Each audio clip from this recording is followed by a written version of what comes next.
नमस्कार, आप देख रहे हैं डीटीवी भारत और मैं हूं अभिषेक मिश्रा। लोक जनशक्ति पार्टी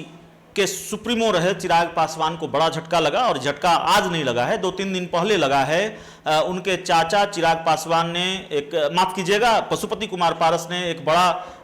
खेल रचा और 4 सांसदों को, खुद भी वो सांसद हैं, तो पार्टी के 6 में से 5 सांसद एक गुट की तरफ चले आए और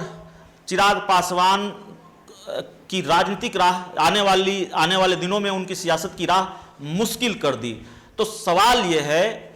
बिहार का जो राजनीतिक घटनाक्रम है और जाहिर तौर पर सियासत में जो कुछ भी होता है उसको हम नफा नुकसान के पैमाने पर तौलते हैं। तो सवाल यह है कि लोक जनशक्ति पार्टी में जो कुछ भी हुआ है उसका फायदा किसे है, उसका नुकसान किसे है। पशुपति कुमार पारस और उन 5 सांसदों के अलावा अगर वो एनडीए में हैं, और जाहिर तौर पर एनडीए में हैं ही, तो बीजेपी को ज्यादा फायदा है, बीजेपी को फायदा है इस पूरे खेल से या फिर जेडीयू को फायदा है। जवाब यह है कि जेडीयू को फायदा है, मुख्यमंत्री नीतीश कुमार को फायदा है और इस पूरे खेल ने एक तरह से बीजेपी को झटका दिया है और आने वाले दिनों में बीजेपी की राह और मुश्किल होगी, बीजेपी को और बुरे दिन का सामना करना पड़ सकता है। ये हम क्यों कह रहे हैं आपको बताते हैं सिलसिलेवार तरीके से। दरअसल आप जानते हैं कि बिहार में एनडीए 2 गुटों में बटा हुआ है। मुकेश सहनी अक्सर साइलेंट रहते हैं, जिनकी वाया बीजेपी एनडीए में एंट्री हुई थी विधानसभा चुनाव से पहले। बिहार के पूर्व सीएम और हिंदुस्तानी आवाम मोर्चा के राष्ट्रीय अध्यक्ष जीतन राम मांझी लगातार नीतीश कुमार के पक्ष में बैटिंग करते हैं और बीजेपी पर हमलावर रहते हैं, केंद्र सरकार पर हमलावर रहते हैं, जिनकी एंट्री हुई थी विधानसभा चुनाव से पहले वाया जेडीयू एनडीए में। तो मांझी पहले से थे एनडीए में, जो नीतीश कुमार के साथ खड़े होकर बीजेपी के खिलाफ बैटिंग कर रहे थे या नीतीश कुमार के लिए बैटिंग कर रहे थे बीजेपी के खिलाफ। अब जो दूसरी लोक जनशक्ति पार्टी है, ये जो नई लोक जनशक्ति पार्टी है, लोक जनशक्ति पार्टी का ये नया गुट है, पारस गुट है, वो नीतीश कुमार का गुणगान करने वाला गुट है। वो नीतीश कुमार का गुट आप इसको कह सकते हैं,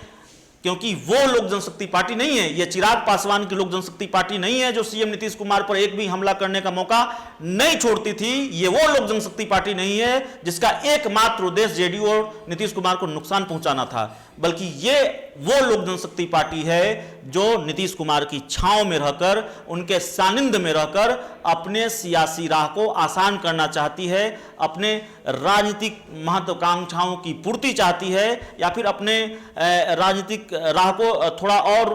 आसान करना चाहती है।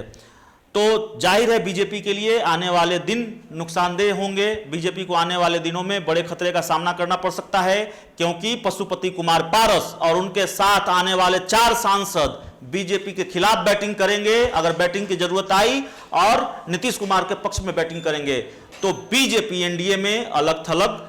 पड़ती नजर आ रही है और पड़ती रही है, क्योंकि मांझी पहले से बैटिंग करते रहे हैं।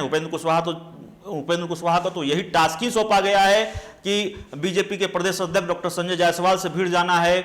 बीजेपी को समय समय पर डोज देते रहना है। तो बीजेपी और जेडीयू के बीच का जो टकराव है, उस टकराव में ये जो पूरा घटनाक्रम है लोक जनशक्ति पार्टी का, वो बहुत अहम भूमिका अदा करने वाला है। अब पशुपति कुमार पारस और उनके साथ आए 4 सांसद बड़ी भूमिका अदा करेंगे और जाहिर तौर पर बीजेपी के लिए यह अच्छी खबर नहीं है, क्योंकि नीतीश कुमार का कुनबा मजबूत हुआ है। एनडीए बिहार में अगर 2 गुटों में बटा हुआ है, एक गुट नीतीश कुमार जीतन राम मांझी का, दूसरा गुट